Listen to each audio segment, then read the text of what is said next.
Despite the fact that for the first time in Formula 1 history, we are going to be starting the 2024 season with the exact same grid as we ended the 2023 season, with absolutely zero driver movement over the off-season, next year is going to be absolutely mental. The driver market for the 2025 season is going to be chaos because, as I am recording this video right now, only 2 teams officially have both of their drivers tied down. And so yeah, we have 8 teams, all with seats available for 2025. So even if, once again, the championship battle is non-existent next year, the driver market is going to keep us talking all year long. Now, this video, and I've got all of my notes on all of the teams right here, is going to be a bit of an early look at the 2025 driver market, talking about some of the moves that potentially could happen between 2024 and 2025. I am not necessarily in this video going to be kind of predicting the driver lineups for 2025, but just kind of talking about each of the teams, talking about the potential options. And yeah, I'm sure I'm going to kind of do a hard, predictions video a little bit later on. There'll be plenty of time for that in the future. But yeah, this is just kind of an early look ahead of the 2025 driver market. And of course, as always, let me know your thoughts in the comments box below in terms of what moves you think might happen and what kind of, lineups we could have in 2025. But yeah, let's get into it. Let's begin the video by talking about the 2 teams that officially already have both of their drivers lined up for 2025, and that is McLaren and Mercedes. Now, in terms of Mercedes, not too much to say. Both Lewis and George were extended until 2025, although having said that, 2025 is not too far away. I mean, when we get into next season, it's only going to be the season after, when potentially, Lewis and George, it could be their final seasons, and Mercedes, and then of course, potentially there could be 2 seats available at Merc for 2026. So yeah, whilst Mercedes might not be a massive player next year in the 2025 driver market, I think that some people will kind of, keep in the back of their mind that, Lewis and George's contracts are running out kind of not too far in the future. As far as McLaren, Lando Norris's contract also runs out in 2025, so he is confirmed there. And of course, Oscar Piastri was extended in his rookie season until 2026. Quite interesting at the moment that, as we stand, Piastri has a longer contract at McLaren than Lando Norris. I think Lando is going to be the big story because even though he is already tied down and already going to, confirmed for 2025, going into kind of the second to last year of his contract and then looking ahead into the final year of his McLaren contract, Zach Brown has mentioned that there is absolutely no kind of get-out clauses for Lando. He is going to be there in 2025, but, with all of these kind of Red Bull rumors, and it's difficult to know how much Lando actually kind of, thinks about them or is even considering leaving McLaren. I do know for a fact that Lando absolutely loves McLaren. Having spoken to people that, work with him at McLaren, he wants to be there. He wants to win a world championship at McLaren. He wants to be a world champion. But again, if the team regresses or stands still and isn't able to progress next year in 2024 after the, really kind of massive improvement that they had in 2023, how long is Lando going to wait there? That's going to be the difficult thing, and especially if Red Bull do come calling. I know Zach Brown says that there is no kind of get-out clauses, but I don't really believe him. There is always a get-out clause. There is always a number that someone is willing to pay. And, if Red Bull do come calling for Lando to get him into a title-winning car in 2025, that's going to be really difficult to turn down. But anyway, not too much to talk about those 2 teams because, again, officially, both of them do have their driver lineups confirmed for 2025. So, yeah, if there is going to be any surprise movement and breaking of contracts, it's going to be interesting to see. And next up, let's talk about Red Bull and also AlphaTauri. I think it's kind of fair to talk about those 2 teams in combination because not only is AlphaTauri kind of the sister team to Red Bull, but it feels like what happens in one driver lineup also affects the other and vice versa. So yeah, of course, the only driver that currently is signed up out of all of those 4 seats is Max until 2028. So yeah, he has got the longest F1 contract at the moment, and that means that not only in 2025 is there a seat at, the dominant, preeminent team in Formula 1, but also 2 AlphaTauri seats as well. Now, beginning with Red Bull first, I think, apart from the Lando Norris shout, which, maybe could happen, I think, stranger things have happened in Formula 1, so I think Lando is definitely kind of an outsider for the 2025 Red Bull drive if they can, break his McLaren contract. But then you are looking at the likes of Sergio Perez and also Daniel Ricciardo. Now, there's so many kind of there's so many things that have to align, I think, for Ricciardo to potentially be there. And, you know, as far as Sergio being there, he just needs to get closer to Max. There is no kind of, and you know, it's in his hands, because whilst this year Red Bull comfortably had the gap to a really disappointing Ferrari and Mercedes, I mean, Ferrari and Mercedes went backwards compared to 2022. You know, because Red Bull had the gap, Sergio kind of, he underdelivered, but he still finished second. He still backed Max up, sort of. Even though Max won the Constructors' Championship, you know, all by himself. And he kind of did enough to not get kicked out of the team. But, you know, if Ferrari, Aston Martin, McLaren, Mercedes all get closer to Red Bull next season, which, you know, for the neutral, that's what we're hoping for, to get, you know, kind of more of a fight for the title and for wins. You know, if Sergio is holding the team back and costing the team and is a liability, that's when his position, I think, is going to get, you know, untenable for the future. So yeah, he is of course going into a contract year, so he's going to be chasing another Red Bull contract for 2025. That's always what actually Mercedes used to do with Bottas. You know, they felt like instead of giving Valtteri kind of long-term contracts, Toto always used to give him 1-year deals to kind of keep him hungry. And, you know, sometimes team principals think that that's kind of the best way to get the best out of a driver. And so there is going to be a lot of pressure on Checo next season, both from a performance standpoint to be closer to Max and have a better season than the one he just had, and also from a contractual, you know, standpoint to potentially chase another contractor at Red Bull for 2025. However, of course, Ricciardo, who I think is probably the favorite at the moment to be in that Red Bull for 2025, also needs to perform up against Yuki Tsunoda. When you look at the two seats at AlphaTauri for 2025, you've got to imagine that Lawson is a shoo-in. I mean, surely. I think what's going to be very interesting is to see when Lawson is going to be announced, because if it keeps dragging on and on and on, and Lawson still isn't kind of, you know, announced by mid-season or, you know, kind of Monza, Singapore time, could Lawson kind of want out of Red Bull? You know, could he go to another team? So yeah, to me, off the back of what Lawson did, he definitely, I think, will be in that AlphaTauri for 2025. And then that leaves just one seat for the likes of Yuki Tsunoda, Daniel Ricciardo, or another Red Bull Junior driver like Ayumu Iwasa. Iwasa finished 4th in the F2 in the 2023 F2 season, and now will be racing in Super Formula for 2024, exactly what Liam Lawson just did in 2023. So could he also have an effect if, you know, potentially he needs to stand in or something? Could he also do a similar job to Liam Lawson and kind of almost force his way into the AlphaTauri driver market conversation? We're gonna have to wait and see. But yeah, there's a lot of kind of things that have to align for, you know, potentially Ricciardo to go to Red Bull. He needs to be beating Tsunoda. Even if Sergio Perez is struggling and the team are thinking of replacing him, if Tsunoda is beating Ricciardo, then how do you justify, you know, giving Ricciardo what everyone believes is going to happen and giving him that Red Bull deal? So yeah, I think the whole Red Bull AlphaTauri situation is going to be so interesting to watch, because so many different things have to happen. But I do think at the moment, you know, Checo has had a good time at Red Bull, but I do think it will be Ricciardo potentially in there for 2025. It feels like even Horner just wants it to happen.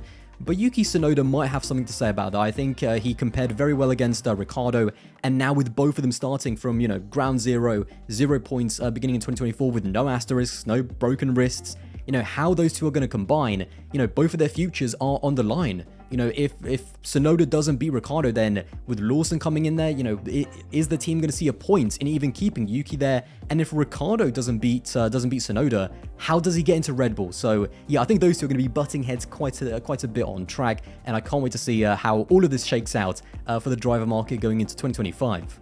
And next up, let's talk about Ferrari. Now, although I do think that most likely they are going to re-sign Leclerc and Sainz, officially, as I'm recording this again, both of their seats are still available for 2025. Nothing has been made official by Formula 1 and by Ferrari. There's been a lot of rumors. The big rumor, of course, that happened, I think, a couple of weeks ago, according to La Gazzetta dello Sport, which is a major a newspaper in Italy, Leclerc is rumored to have signed a deal until the end of 2029. So a 5-year extension, meaning that he would supersede Max Verstappen by having the longest contract in Formula 1. I think that deal is going to get done, I think probably end of this year or most likely beginning of next, so I think that's pretty much a done deal. But as far as his teammate Carlos Sainz, in contrast, the race have actually reported that whilst Carlos Sainz is looking to sign a lucrative long-term deal, the team are only willing to give him a 1-year deal with an option for 2026 on the team side. Now, To be honest, if this is true, and I'm very interested to see, again, whilst I think the most likely thing is that Carlos Sainz will be signed up with Charles Leclerc, I'm very interested to see if this is true and how many seasons Carlos Sainz is actually extended with Ferrari, because if your team, I mean, if you're Sainz and your teammate is getting this mega money, long-term 5-year deal until 2029, and the team is only willing to give you a 1-year deal with an option for the second year on the team side, I think that would make me kind of feel a certain way about the trust and the confidence that they have in me, and also the fact that, this is not a Verstappen-Perez situation where the two drivers aren't even close. Carlos Sainz is not a mug. Whilst I don't think he's as quick and as good as Charles Leclerc, let's not forget that he was the only non-Red Bull race winner in 2023, and throughout his 3 seasons at Ferrari, he has been consistently close to Leclerc. However, if we do play hypotheticals just for a second, I mean, if Carlos Sainz, isn't given the deal that kind of he feels he deserves and that he likes, could he kind of look to leave Ferrari at the end of 2024? If that is the case, then the likes, I think, of Red Bull, could they be interested in Sainz to replace Perez for 2025? Reunite the two rookies, Verstappen and Sainz. That could be a very, very strong lineup for 2025. Potentially, I think Aston Martin, maybe if Fernando feels like he wants to move on, or maybe even a double, all Spanish lineup at Aston Martin for 2025 with Sainz and Alonso. That would be a mega, mega lineup. But obviously, Stroll's position there kind of makes it a little bit strange. But the thing about Red Bull and Aston Martin, and why why I kind of say those two options, is that obviously Red Bull is automatically into a championship winning car, but if Aston Martin come out with a better car than Ferrari next year and Sainz doesn't get the contract that he deserves, I think you could almost convince yourself that Aston Martin is kind of a move up. Ferrari are going to disappoint again, whilst Aston Martin are, this team on the up. They're a manufacturer team now with a Honda coming in as their sole power unit supply for 2026. So I think Sainz, if he kind of sees that as an option, and if it does become an option for the future, I think that could be a pretty good one for him outside of Ferrari. And of course, lastly, there are those kind of Sauber/Audi rumors, which, they've been going around ever since Audi even announced that they were going to come into Formula 1. Audi are big fans of Carlos Sainz. However, that is, the Sauber Audi project, that is a project. Whilst Aston Martin are good, right now, and potentially might be better, than Ferrari in the short term, Sauber Audi is a long-term project, and I'm not quite sure if Carlos Sainz is kind of ready, to give that all away. We learned from Daniel Ricciardo that, moving away from, when he moved from Red Bull to Renault, those moves don't always pay off. So yeah, he would have to be very careful with that. But again, whilst I do think that most likely both Leclerc and Sainz are going to get signed up, I think if Sainz doesn't feel happy with what Ferrari are offering him, he would be a major, major player in the driver market. Since we just spoke about Aston Martin, let's talk about their driver lineup next. Now, throughout all of my research, their driver lineup has been kind of a little bit difficult to fathom, because everything that I've read says that Lance Stroll is on a rolling contract. Now, what that basically means is that his dad is giving him 1-year extensions every single year. So he gets towards the end of the season, he gets another 1-year extension, and basically that keeps, rolling on. He doesn't have basically long-term contracts. And so it kind of means that, they technically have 2 seats available at Aston Martin for 2025, because whilst Alonso is on a multi-year deal, which encompasses both 2023 and 2024, that third year, 2025, would be on the driver's side. And I've no doubt that Fernando is going to take up that option. He is still one of the best drivers on the grid. He had an absolutely outstanding season last year at Aston Martin. And, if they continue to improve, unless Fernando gets given a crazy, Red Bull driver for some reason, I do think he's going to take up that option and still be at Aston Martin in 2025. But, as far as Stroll, it's ultimately down to the team, isn't it? I think that he's hampering them. I think that the 4 or 5 decent races that he had in 2023 isn't enough to justify his place at the team, especially if this team wants to be challenging for wins and titles in the future. So yeah, this team is just in a really strange place, because you've got Stroll on this rolling contract, you've got Fernando, who's an absolute bona fide superstar, still good enough in my opinion to win a world championship.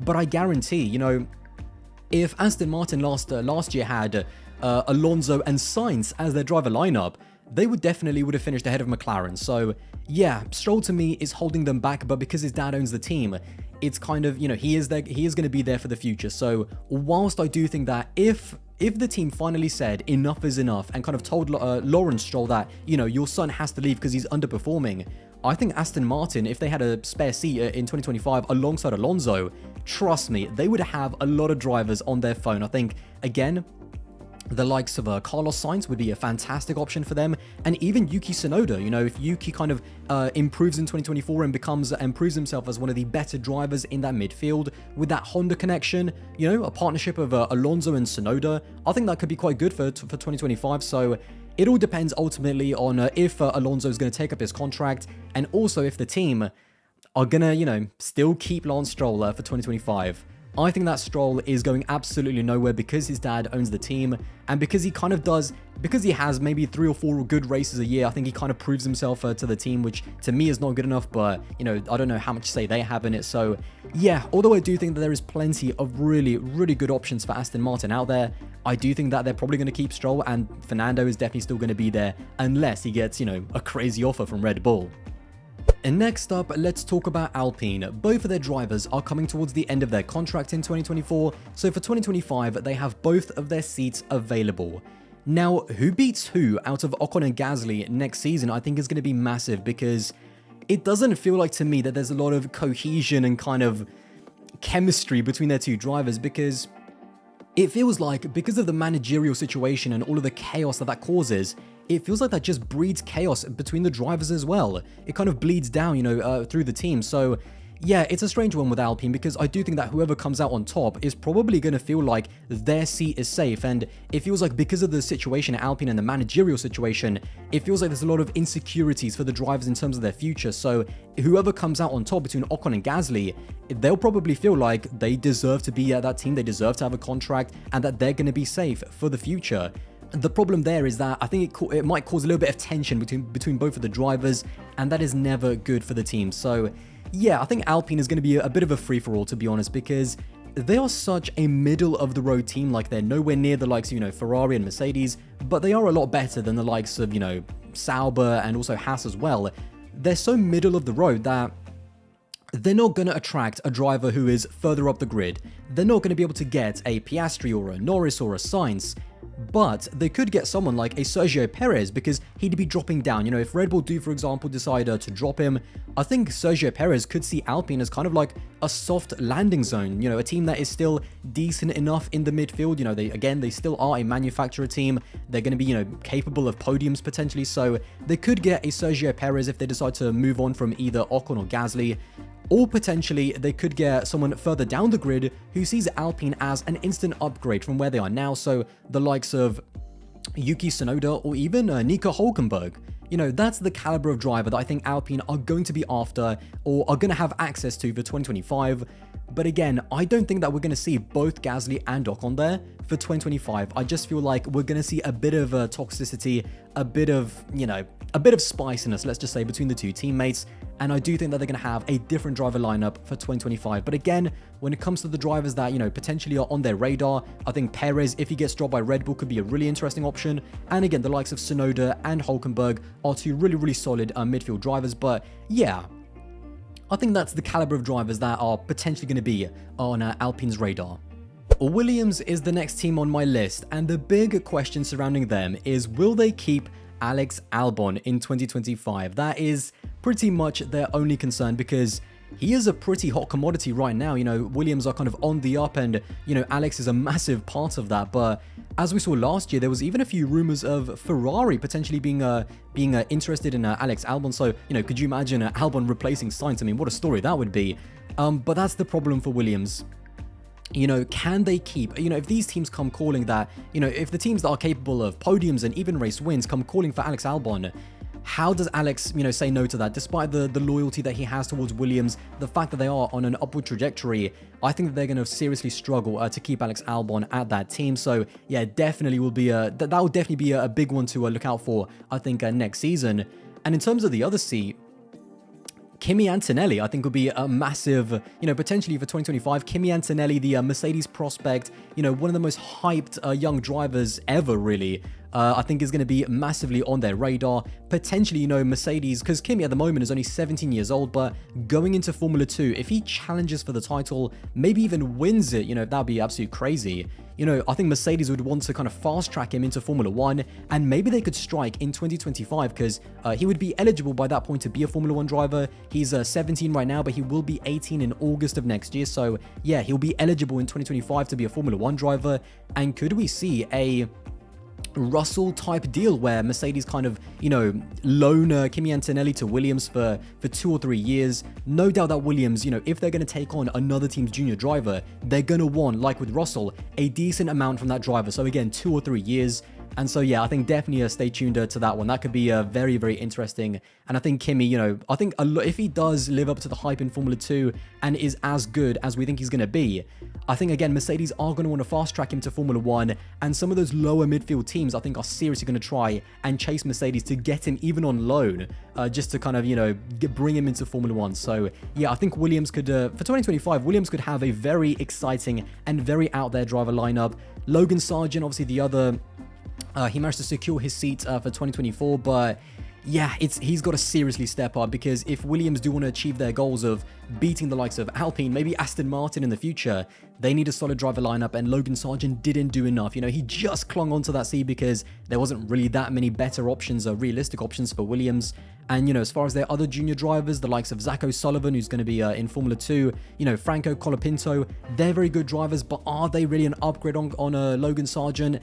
I don't know. So I think that's going to be the big thing for Williams. I think they're going to look potentially at Kimi Antonelli if Mercedes come calling, and they need to try, if they can, to hold on to Alex Albon for 2025. And next up, let's talk about the Sauber seats for 2025. Now, in terms of Valtteri, it was kind of difficult to find his contract details, to be honest with you. He signed on a multi-year deal at the end of 2021, and it should mean that his contract ends in 2024, but there is definitely options on that contract for 2025. So whether that's on the team side or the driver side, that's the thing that I couldn't really find out. But he did say, speaking in November of 2021, so before he joined Alfa Romeo Sauber, he said, "I will be there for at least 3 years," so referring to 2024 as his final year. And the fact that he says at least, I think definitely means that there's some kind of options for him to stay there beyond. So I don't think that would be too bad. I think Valtteri is still a quality driver. I still think that when you give him a decent car, as we saw at the beginning of 2022, let's not forget, he can be a fantastic driver, one of the best in that kind of like midfield, along with the likes of Ocon and Gasly and Albon. He could definitely be, one of those kind of drivers. So I don't think that, it's a mistake to keep Valtteri for the future. And as far as that second seat, I mean, again, similar to Alpine, it's a total free-for-all. I'm sure that Zhou obviously wants to stay there. Théo Pourchaire, who is the Sauber, academy driver who won Formula 2 this season. He also wants to get in there. And I think, that whole Audi project, which is coming in 2026, that's going to appeal to a driver who wants a project for the future. So again, the likes of Tsunoda, maybe Albon, they're young enough to kind of look at that Audi project as something that they could be a part of for, 3, 4 or 5 years.